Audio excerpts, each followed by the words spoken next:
This is an ABP Life podcast.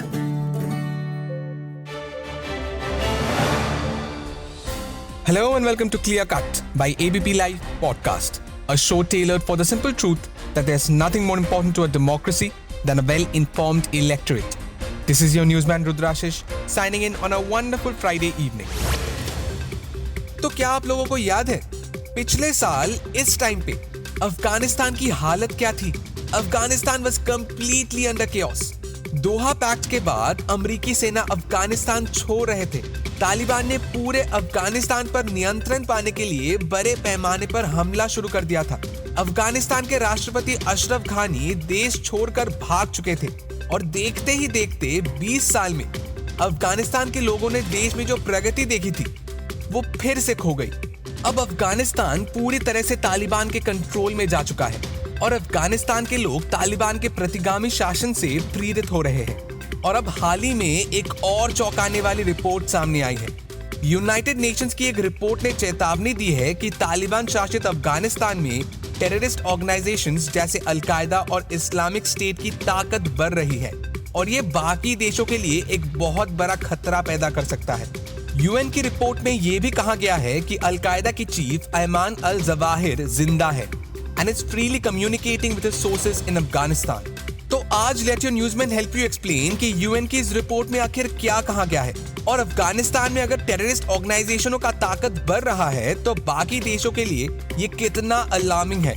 तो United Nations की analytical support and sanctions monitoring team के report में कहा गया है कि अल-कायदा, इस्लामिक स्टेट और कई अन्य आतंकी संगठन अफगानिस्तान के संघर्ष प्रभावित क्षेत्रों में एक्टिव है और पड़ोसी देशों के लिए ये खतरा बन सकता है।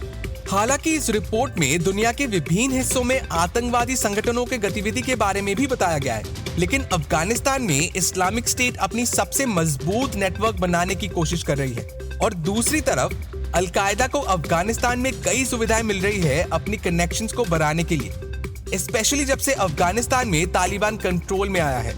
रिपोर्ट में यह भी कहा गया है कि अफगानिस्तान में सिचुएशन बहुत ही ज्यादा कॉम्प्लिकेटेड बना हुआ है। अफगानिस्तान में तालिबान की सफलता को देखकर दूसरे टेररिस्ट ऑर्गेनाइजेशंस प्रभावित हो रहे हैं और इसको एक प्रोपेगेंडा के रूप में इस्तेमाल कर रहे हैं। The report also states that the members of al-Qaeda are enjoying a comfortable stay in Afghanistan under the Taliban's rule. और यही नहीं, अल-कायदा के कुछ सीनियर मेंबर्स तालिबान सरकार को इंटरनेशनल फंक्शनिंग के बारे में सलाह भी दे रहे हैं। अल-कायदा और इस्लामिक स्टेट इंटरनेशनल पीस के लिए अलग अलग स्तर पे खतरा पेश करते हैं। इस्लामिक स्टेट की अफगानिस्तान में बढ़ता प्रेजेंस आने वाले समय में बहुत बड़ा प्रॉब्लम बन सकता है और अल-कायदा इस वक्त अपने संगठन की बेस को मजबूत कर रहा है, जिसके बाद ये भी दुनिया के लिए एक बहुत बड़ा खतरा बन सकता है लंबे समय के लिए। रिपोर्ट के अनुसार इस्लामिक स्टेट अफगानिस्तान को एक आधार के रूप में देखता है उनकी महान खलीफा को स्थापित करने के लिए। यहाँ तक कि इस्लामिक स्टेट तालिबान की सेनाओं को पैसों का लालच देके अपने संगठन में शामिल कर रहे हैं। इस्लामिक स्टेट तहरीक तालिबान पाकिस्तान के लोगों को भी अपने संगठन में शामिल कर रहे हैं।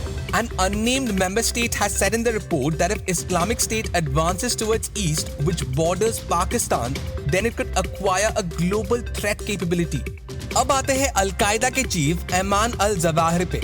तो यूएन की रिपोर्ट ने यह भी कंफर्म किया है कि अयमान अल-जवाहिर जिंदा है। अब आप लोग सोच रहे होंगे कि आखिर ये अयमान अल-जवाहिर है कौन? मैं समझाता हूँ।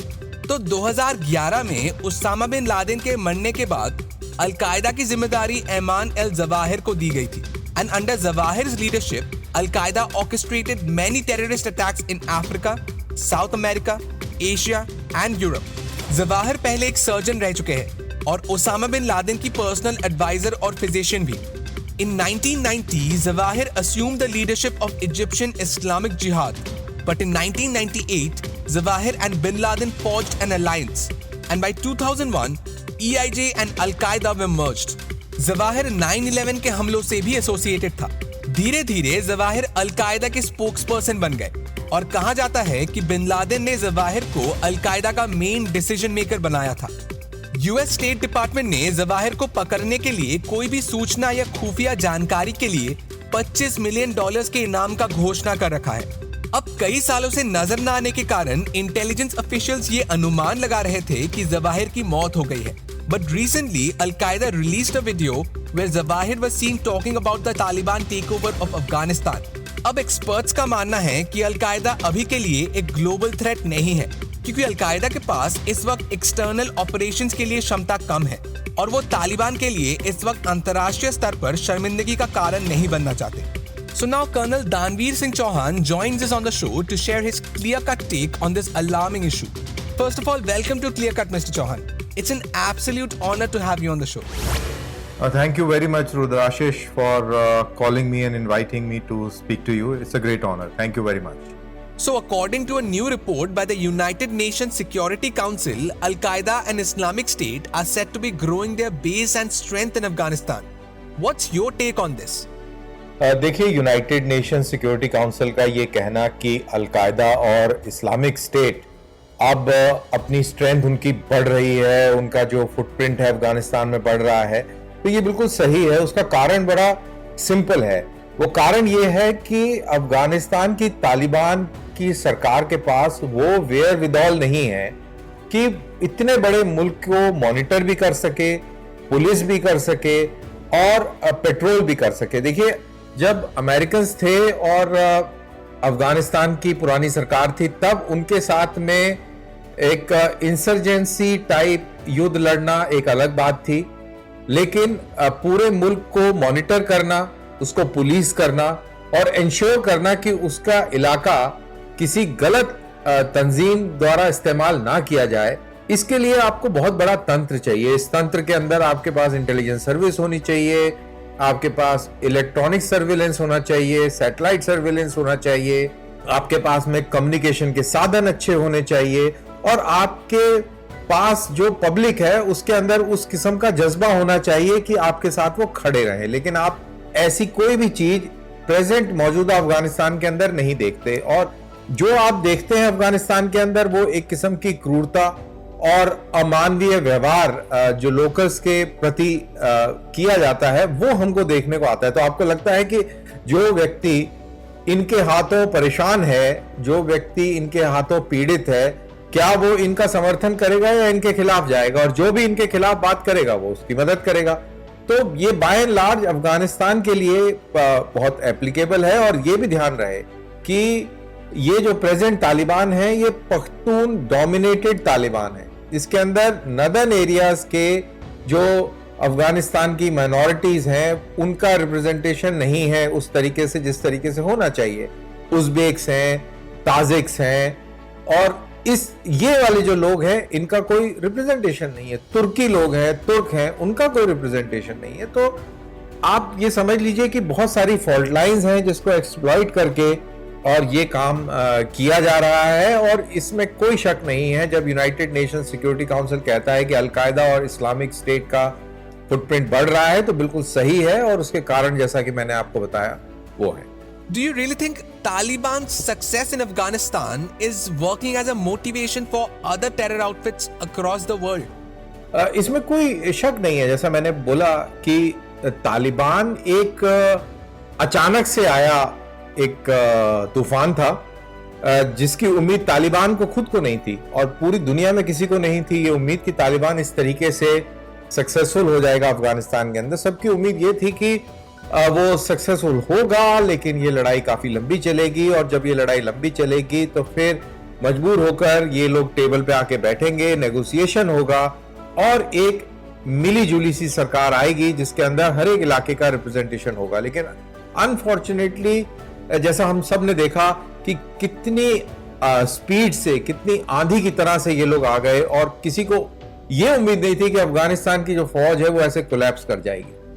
तो ये जो सिचुएशन जो पैदा हुई इसकी वजह से बहुत सारा वैक्यूम भी क्रिएट हुआ, और ये जो वैक्यूम क्रिएट हुआ है ये अफगानिस्तान के अंदर एक अलकायदा और इस्लामिक स्टेट के लिए तो एक मोटिवेशन है ही. साथ के साथ जो जिस तरीके से तालिबान की जो आंधी आई और तालिबान एकदम से छा गए अफगानिस्तान के ऊपर, इसको देखकर जो रीजनल जो आतंकवादी संगठन हैं जो अफगानिस्तान से परे देख रहे हैं उनके अंदर भी एक हौसला आया है. बहुत ही बेहतरीन एग्जाम्पल हमारे सामने है टीटीपी का. टीटीपी इतनी प्रभावित हुई है, इतनी मोटिवेटेड हो गई है कि अब आप देख लीजिए कि कैसे पाकिस्तान की तकलीफ उन्होंने बढ़ा रखी है, पाकिस्तान की नींद हराम कर रखी है। तो अगर इस लिहाज से देखा जाए तो हाँ, आप ये कह सकते हैं कि जो लोकल आउटफिट्स हैं उनकी काफी हौसला अफजाई हुई है, और जो ग्लोबल आउटफिट्स हैं उनकी मौजूदगी जो है वो मजबूत और स्ट्रांग हुई है। जैसा कि मैंने कहा कि अलकायदा और इस्लामिक स्टेट, इनकी मौजूदगी स्ट्रांग हुई है, ग्लोबल आउटफिट है। और जो लोकल रीजनल आउटफिट है उनको काफी मोटिवेशन मिला है, जैसे Tehrik Taliban Pakistan. The UN report has also highlighted that Islamic State is paying the maximum money to its fighters among other terror organizations and is also luring fighters from Taliban to join them. So, where is the Islamic State getting all their money from? And can the Islamic State overpower Taliban by this strategy? देखिए, Islamic state हो या al Qaeda हो या पहले तालिबान हो, इन सब की जो फंडिंग है, ये फंडिंग बेसिकली लोकल फंडिंग है और वो स्मगलिंग के जरिए हुई है, वो ड्रग स्मगलिंग के जरिए हुई है, वो रेयर अर्थ मेटल्स के माध्यम से हुई है। और जहां तक आईएस का सवाल है, इस्लामिक स्टेट का सवाल है, इनके पास में अभी भी काफी सारे रिसोर्सेज हैं जो सीरिया में है, इराक में है, वहां से इनकी फंडिंग हो रही है। और इसके अलावा कुछ वेस्टेड इंटरेस्ट भी हैं, नेबरिंग कंट्रीज के वेस्टेड इंटरेस्ट भी हैं कि तालिबान को डिस्टर्ब किया जाए। अब फॉर एग्जांपल आप देखिए कि पाकिस्तान किस तरीके से तहरीक तालिबान पाकिस्तान से परेशान है। अब पाकिस्तान की आईएसआई जिस तरीके की गेम खेलती रही है वो हम सबको मालूम है, तो हम ये कह सकते हैं कि आईएसआई से भी फंडिंग इस्लामिक स्टेट को की जा रही हो कि तालिबान को कमजोर किया जाए, क्योंकि वो हमारी बात नहीं सुन रहे हैं तो उनको कमजोर किया जाए, इसी बहाने उनको उनकी पूंछ को मरोड़ा जाए और उनको मजबूर किया जाए कि वो टेबल पे आए और हमारी बात सुने और हमारी बात सुनकर तहरीक तालिबान पाकिस्तान के ऊपर लगाम लगाए। इसी प्रकार से आईएस को ईरान से भी मदद मिल सकती है, क्योंकि उसका भी एक इंटरेस्ट है, वो भी फंडामेंटली तालिबानियों के खिलाफ है।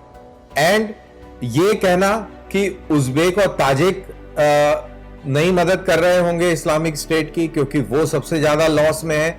वहां पर देखा जाए तो जहां पर जिस मुल्क के अंदर उनकी तूती बोलती थी, जहां पे उनका एक प्रभाव था, अभी इस समय उनका प्रभाव जीरो है, तो वहां से भी फंडिंग हो सकती है। और साथ के साथ इस तरीके के कट्टरवादी लोग आपके मिडिल ईस्ट में बहुत सारे हैं, बहुत लोगों के पास पैसा है, तो फंडिंग का जहां तक सवाल है, कई सारे सोर्सेस से आईएस को हो रही होगी। और क्योंकि अब यूक्रेन का युद्ध और चल रहा है, तो ये भी कहना मुनासिब होगा कि अब इनके पास में हथियारों की सप्लाई भी एक तरीके से सुनिश्चित हो गई है। अच्छे आधुनिक हथियार आप देखेंगे कि यूक्रेन के युद्ध से भी ट्रिकल डाउन होकर, स्मगल होकर और अफगानिस्तान के इस थिएटर में देखने को मिलेंगे, पावर प्ले के अंदर देखने को मिलेंगे। The report has also highlighted that if Islamic State moves towards east, which borders Pakistan, then it can become a global threat. What does this mean? देखिए, ये जो रिपोर्ट है ये कहती है कि इसने हाईलाइट किया है कि अगर ये इस्लामिक स्टेट पाकिस्तान के बॉर्डर की तरफ एडवांस करती है, ईस्टवर्ड मूवमेंट करती है, तो ये ग्लोबल थ्रेट बन जाएगा। इसका मतलब बड़ा सिंपल है। देखिए, पाकिस्तान एक ऐसा मुल्क है जिसकी न्यूसेंस वैल्यू दुनिया के अंदर बहुत ज्यादा है। सबसे ज्यादा चिंता पाकिस्तान के फेल होने की पूरी दुनिया को रहती है कि अगर पाकिस्तान फेल हो गया तो क्या होगा, क्योंकि पाकिस्तान अगर फेल होगा तो उसका इफेक्ट पूरी दुनिया पर पड़ेगा। और वो इसलिए पड़ेगा क्योंकि पाकिस्तान की जो फौज है वो काफी बड़ी और आधुनिक है कंपैरेटिवली, और उनके पास में न्यूक्लियर हथियार भी है। तो फर्ज करिए कि अगर इस्लामिक स्टेट जो है ईस्टवर्ड मूवमेंट करता है, और जैसा कि हम सब जानते हैं कि पाकिस्तान के अंदर इस समय रेडिकलाइजेशन भी बहुत चरम पर है, और उनको इन लोगों की सपोर्ट भी बहुत आसानी से मिलेगी, इस्लामिक स्टेट के आतंकवादियों को या तहरीक तालिबान पाकिस्तान के आतंकवादियों को। तो ऐसी स्थिति के अंदर ये सिचुएशन बिल्कुल एक ग्लोबल लेवल पर अलार्मिंग हो जाएगी, क्योंकि अगर पाकिस्तान के ऊपर ISIS छाती है और पाकिस्तान की फौज के अंदर ISIS को लेकर बगावत देखने को मिलती है। जैसा मैंने कहा कि वहां पर चरमपंथियों की तादाद बहुत ज़्यादा है, पाकिस्तानी आर्मी भी बहुत रेडिकलाइज्ड है, उस तरीके की अब प्रोफेशनल आर्मी नहीं रही है, हाईली पॉलिटिसाइज्ड है। तो ऐसी सिचुएशन में आधुनिक हथियार, आधुनिक नेवी, आधुनिक एयरफोर्स और बहुत इंपॉर्टेंट बात यह है कि न्यूक्लियर हथियार जो हैं वो इन आतंकवादियों के हाथ में पड़ सकते हैं, जो कि एक बहुत बड़ी ग्लोबल थ्रेट प्रेजेंट करेंगे। तो मेरे ख्याल से ये वाली सिचुएशन दुनिया को जरूर चिंतित करती है और एक तरीके से घबराहट पैदा करती है। Out of the two terror outfits, Islamic State and Al-Qaeda, which one do you think is the most dangerous and poses an immediate global threat? देखिए, मेरा ये मानना है कि चाहे वो इस्लामिक स्टेट हो, चाहे वो अल-कायदा हो, चाहे वो तालिबान हो, चाहे तहरीक तालिबान पाकिस्तान हो या जैश ए मोहम्मद हो, लश्कर ए तैयबा हो, ये कोई से भी संगठन हो, इनका बेसिक फंडामेंटलिज्म है, तो इस्लामिक फंडामेंटलिज्म है और ये एक दूसरे के अंदर आते जाते रहते हैं। It is just like a private company कि आपने एक प्राइवेट कंपनी को छोड़ के दूसरी प्राइवेट कंपनी में नौकरी ले ली क्योंकि वहां पर आपको पैसा अच्छा मिल रहा था, अपॉर्चुनिटी ज्यादा थी और वहां पे वर्किंग एनवायरनमेंट अच्छा था। तो ये लोग एक जगह से दूसरी जगह स्विच करते रहते हैं। तो मेरे ख्याल से चाहे वो इस्लामिक स्टेट, अल-कायदा और ये कोई भी आतंकवादी संगठन जो इस इलाके के अंदर मौजूद है, that is Afghanistan Pakistan region, AFPAC region में, ये पूरी दुनिया को एक थ्रेट प्रदान करता है और ये सारे के सारे एक ग्लोबल थ्रेट है। इसके अंदर इस्लामिक स्टेट और अल-कायदा को सिंगल आउट करके और बाकी लोगों को नजरअंदाज कर देना, ये मेरे ख्याल से बहुत बड़ी गलती होगी। जैसा मैंने बोला कि ये सब एक दूसरे के साथ इंटरचेंज कर रहे हैं, करते हैं और करते रहेंगे, क्योंकि इन सब का बेसिस सेम है। इन सब का बेसिस वो hard line Wahhabi Islamic ideology है, जहां पर टॉलरेंस नाम की कोई चीज नहीं है।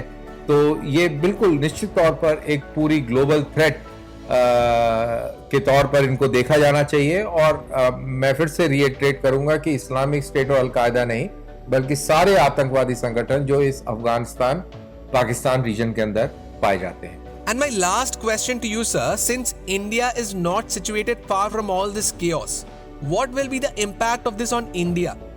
देखिए, इंडिया बिल्कुल अगर नक्शा देखें तो भारत जो है इस सबसे बहुत दूर है और साथ ही साथ बहुत दूर नहीं भी है। बहुत दूर नहीं है क्योंकि जो डिस्टेंस है वो काफ़ी कम है, और बहुत दूर इसलिए है क्योंकि हमारा जो सिक्योरिटी एपरेटस है वो बहुत स्ट्रांग है, हमारा बॉर्डर मैनेजमेंट बहुत स्ट्रांग है, हमारी सर्विलेंस और इंटेलिजेंस बहुत स्ट्रांग है, और आर्म फोर्सेस और बॉर्डर मैनेजमेंट वाली जो फोर्सेस हैं वो भी काफ़ी स्ट्रांग हैं, आधुनिक हैं। तो अगर कोई भी इस तरीके का इस्लामिक आउटफिट भारत की तरफ रुख करता है उस लेवल पर, जिस लेवल पर आपने अफगानिस्तान के अंदर तालिबान को देखा, तो निश्चित ही बहुत ही बुरी तरीके से उनको शिकस्त मिलेगी।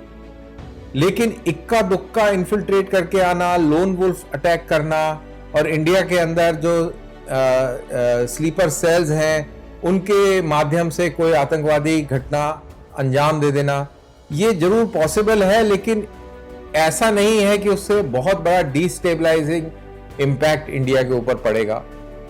डिस्टेबलाइजिंग इम्पैक्ट तभी पड़ सकता है अगर बड़े पैमाने पर ये इकट्ठा होकर और भारत की सीमाओं पर से हमला करें, जो कि नामुमकिन है। तो मेरे को नहीं लगता कि आज की तारीख में, आज के हालात में, जैसा मैंने बोला, हमारी सर्विलेंस चाहे वो इंटरनल हो या एक्सटर्नल हो इतनी स्ट्रांग है कि इस तरीके का कोई कारनामा ये अंजाम दे पाएंगे। तो मेरे ख्याल से इम्पैक्ट इंडिया के ऊपर बहुत ही मिनिमल होगा, नेग्लिजिबल होगा, और ना ही सिर्फ मेनलैंड इंडिया के अंदर बट बॉर्डर स्टेट्स, चाहे वो पंजाब हो या आपका जम्मू कश्मीर हो, यहाँ पर भी बहुत ही मिनिमल होगा। तो कोई इसमें चिंता की कोई बात नहीं है। हमें अपनी डिफेंसेस को और स्ट्रांग, मजबूत और फोकस्ड रखना है, और वो हम रख भी रहे हैं, इसमें भी कोई दो राय नहीं। Well, sir, it was an absolute pleasure talking to you and thank you so much for your precious time. It has been a real great pleasure talking to you. बहुत मजा आया रुद्राक्षिश आपसे बात करके, और बहुत अच्छा लगा। बहुत बहुत शुक्रिया। Thank you. Same here, sir. Thank you. तो अब एक बात तो साफ है कि अफगानिस्तान अब टेररिस्ट ऑर्गेनाइजेशंस के लिए एक सेफ हेवन बन गया है, और तालिबान की मदद से अलकायदा जैसे टेरर आउटफिट्स रीग्रुप करने का टाइम और रिसोर्सेज इकट्ठा कर रहा है, and this is extremely alarming for every country. So that's all the news and scoops I have for you today. अगले हफ्ते फिर मिलेंगे कुछ नए अपडेट्स के साथ। आज का एपिसोड प्रोड्यूस किया है ललित ने। This is your newsman Rudrashish Kanjilal signing off. Have a wonderful weekend and keep listening to ABP live podcast. This is an ABP Live podcast.